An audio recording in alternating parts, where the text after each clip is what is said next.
This is former Microsoft chairman Bill Gates. In 1979, the Apple II was the world's dominant personal computer. IBM wanted to compete with the Apple II and build a PC from off-the-shelf components as quickly as possible in order to compete. Bill Gates was mistaken for an intern at an IBM office and given early knowledge of the OS requirements the PC would need. This was in 1980. Gary Kildall had been building operating systems since 1971, including the very first operating system called CP/M. His company, Digital Research, was the #1 operating system company in the world. Bill Gates bought a cheap rip-off clone of CP/M for $75,000 called Quick and Dirty Operating System, or QDOS. Bill Gates then renamed QDOS as MS-DOS. Then Microsoft sold a licensing fee to IBM for $50,000. Bill Gates conned them into thinking it was an exclusive deal. It was not. He then turned around and also licensed MS-DOS to literally every other PC clone manufacturer. This has been called the greatest deal in history.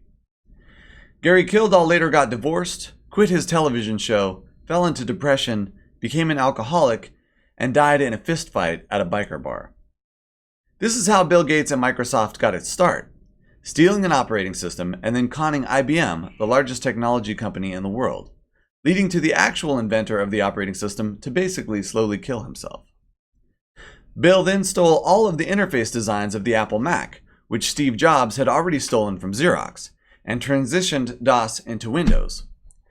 Bill Gates then instructed a horde of Microsoft salesmen to aggressively and forcibly dominate the software market by every means possible. By hegemony power, he killed all rival operating systems by charging the PC company that offered any alternative to Windows double the license fees. Essentially saying if you install any operating system besides Windows ever, you will have to pay double for Windows.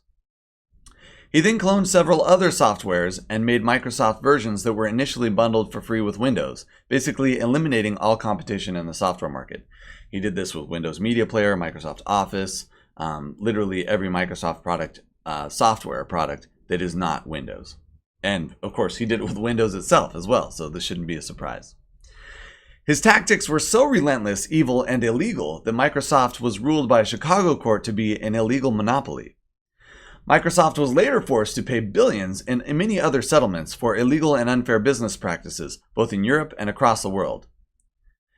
And now, Bill Gates wants you to vaccinate.